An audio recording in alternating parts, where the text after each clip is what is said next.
Travel is more than just ticking off countries. It's about the people, the culture, the food, the moments.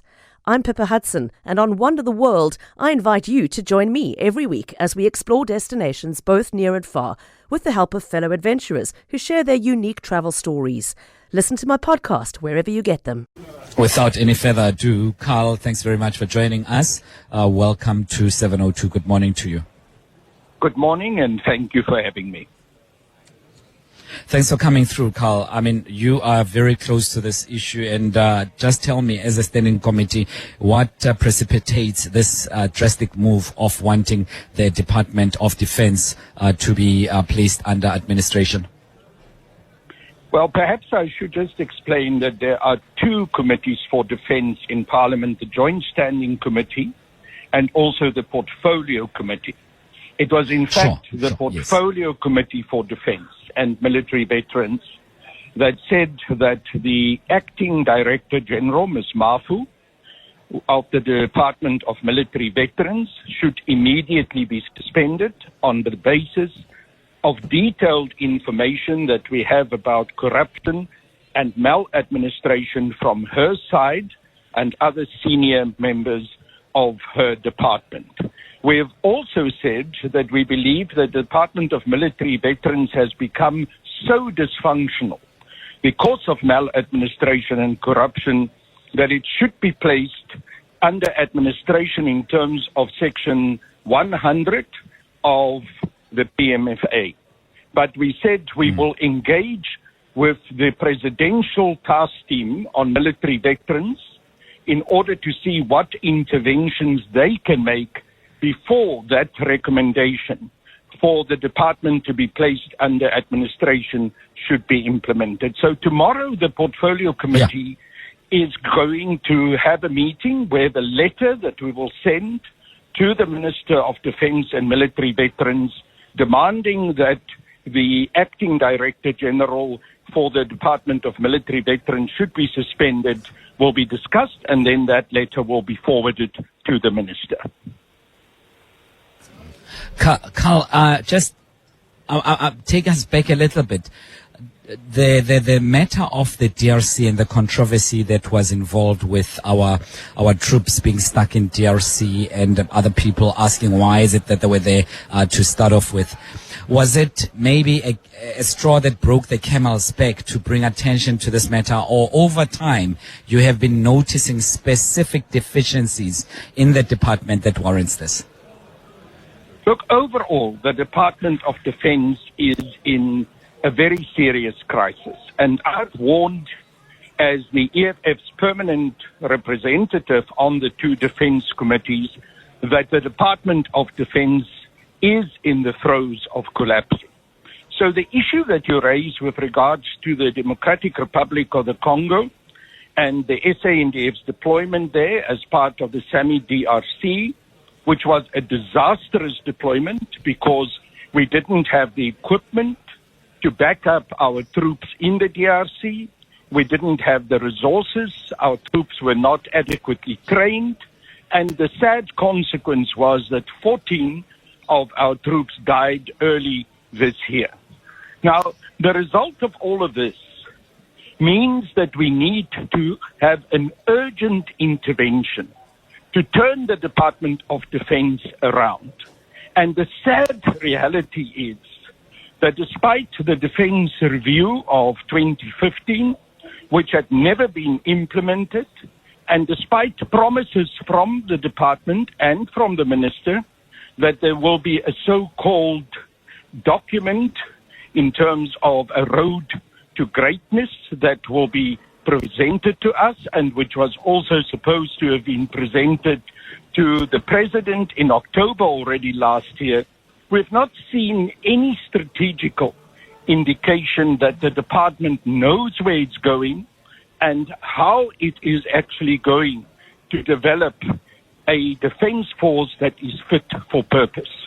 So this is a crisis, and it is in the context of that crisis that the Portfolio Committee on Defense and Military Veterans has been intervening, and where the Economic Freedom Fighters has taken a lead to insist that urgent and drastic action needs to be taken. Amongst those actions, we've said that the current command and also the minister and the two deputy ministers are incompetent, and they should be relieved from their duties, and the department should get a new leadership that will be competent and will be able to implement a defense review and bring about a strategic analysis of what is required for us to have a fit-for-purpose defense force. And obviously Section 100 would clip the wings of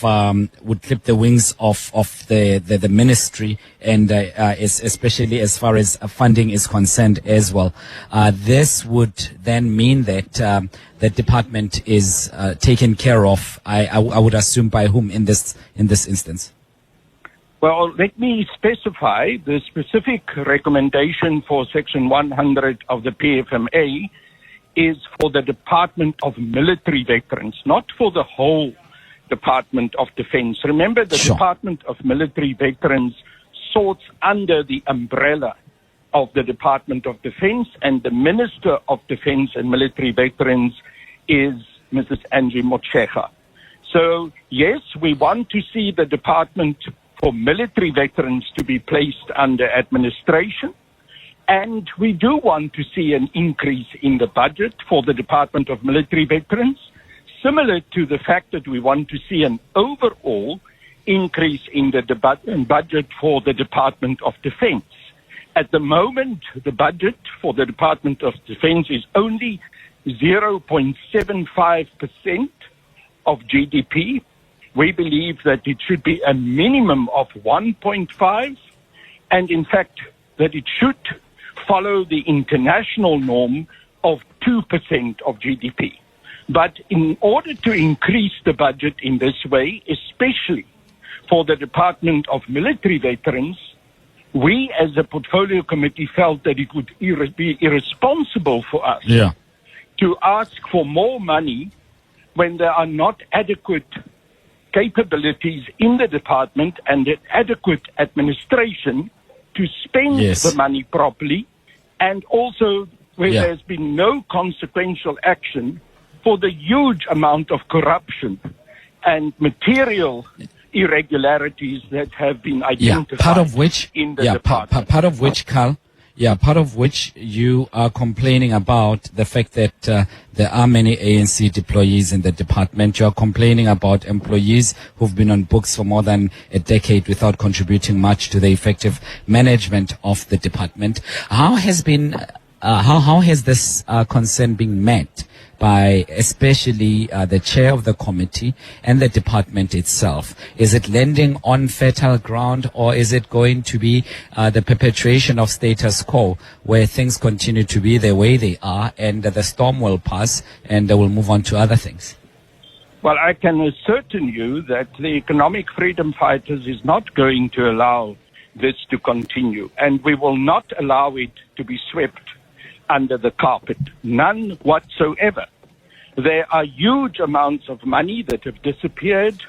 There's huge amounts of equipment in the Department of Military Veterans that cannot be accounted for. So we will continue to push. Sadly, we've not found from the side of the minister that he's showing the required preparedness to act. And as you pointed out, it seems that the Department of Military Veterans has become a repository for incompetent ANC cadres and cadre deployment there.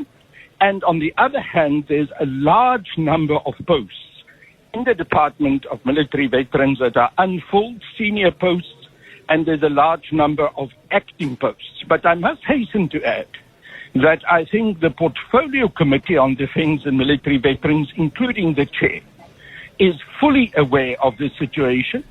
I've certainly made certain that as the EFF's representative on that committee and someone who's been very closely and for long involved in the issue of military veterans, that these issues remain on the agenda, and we will make sure that these issues are adequately addressed. We will not let them go. I have written a 16-page letter to the Minister of Defence and her two deputy ministers, which I've also tabled in the Portfolio Committee on Defence, which details the corruption of the Acting Director General, Ms. Mafu, and her other senior officials, including also a very disturbing report called the Nexus Report that reveals the rot in the Department of Military Veterans. So we will pursue these matters until they are addressed. Very, very important. I just want us to get, if you will, just lead to some of the to meet here that is often on the bone, that the department operates on a budget of almost $1 billion at about 860 million. And we are told that 140 million goes to salaries. 142 is spent on administration. 158 million is allocated to veterans pensions, and more than 440 is used for educational assistance for veterans' children. Is it your issue as well that the budget can be best used differently and allocated differently, but also there's a need to capacitate this department in order to be in a position to defend South African borders adequately? Yes, absolutely. The Department of Military Veterans budget is skewed. The cost of employment is far too high. And let me hasten to add that this is cost of employment for incompetent managers who are not delivering. At the same time, the resources that are utilized for the 11 benefits that military veterans are entitled to with regards to the Military Veterans Act number 18 of 2011, none of those 11 benefits are adequately actually given to the military veterans. If you talk to military veterans, they will tell you they do not get proper housing, they do not get proper health care, they do not get proper educational provisions. Because as you've pointed out in the way that you have described the budget, a far too small proportion of even that rather small budget, because to have an 800 million to 900 million budget for DMV is too small. It should be larger. But even that small budget is skewed, and a very small proportion of the budget is really utilized for what it is required to do, and that is to address the dire needs of our military veterans. And of course, overall, the same problem exists in the Department of Defense. Again, cost of employment is too high. Too little money is used for training. Too little money is used for force renewal. And unfortunately, the refurbishment of property, of buildings, of offices and houses, and also the maintenance of mission essential equipment is not given the kind of resources that it requires. So sadly, the Department of Defense has become a glorified employment agency rather than an adequately resourced military force. Have you, as the department, reflected on the fact that it has been almost like a rolling door, a revolving door, I should say, the department's employment policy, where in the past 8 acting director generals have been there, and since 2015. That rotation is really worrisome because it also speaks to the issue of continuity, consequence management, but also institutional memory as far as management is concerned, because at that very critical and sensitive department. The issues that you raise are all absolutely relevant. Yes, there have been a revolving door with far too many director generals and, in fact, acting director generals. It shows you that there's a serious problem within the HR division of the department, and that the senior management are incompetent and are unable to do their job. They get removed, but sadly they get replaced with similarly incompetent people who are unable to do their jobs. And the concern for us at the moment is that a very incompetent and very corrupt acting Director General in the Department of Military Veterans has now been there for a long time, much longer than that what the law stipulates. The law says that an acting Director General can only be kept in that position for a short period of time, and that there has to be very proper reasons, in fact, overarchingly strong reasons, to keep such a person in that position beyond the stipulated period of time. And that has not happened. So sadly, we see that the current acting Director General is evidently protected by friends and cronies within the African National Congress because she's got very strong ANC ties. And this is being done at the cost of proper services to the military veterans of our country. Carl, you seem to be singing from the same hymn sheet as the minister, because you would know she described the department as a shipwreck. She stated that many senior officials were chronically absent, while the rest were largely incompetent in handling the enormous responsibilities of the department.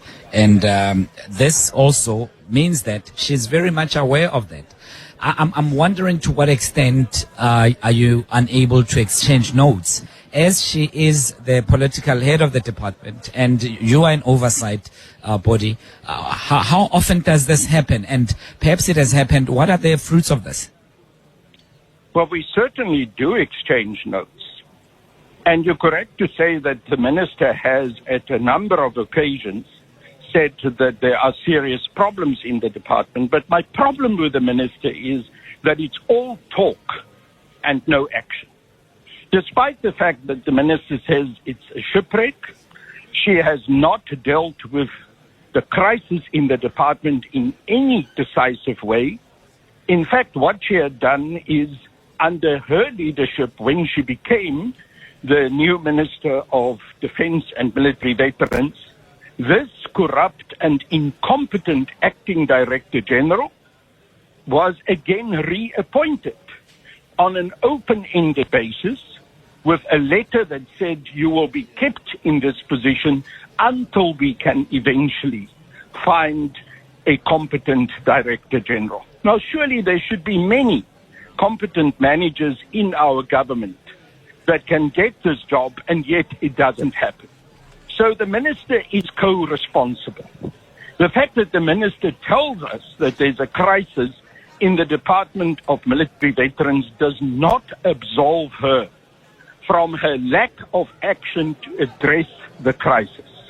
And sadly, I must say to you, despite some of the relatively good statements that the minister had made, I'm convinced that she has become part of the problem and is not part of the solution. And of course, that part of the problem directly relates to her senior position in the African National Congress, and the fact that the Department of Military Veterans has become a repository for incompetent ANC cadres and for their protection. And the minister is complicit in that process.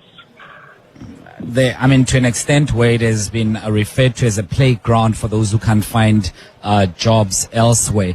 Exactly. But there's a lot to be said about this, and it's worrying because more than just the department doing this, it puts the security of the country at risk when we have so many shenanigans, especially playing themselves out on a public space about all of this.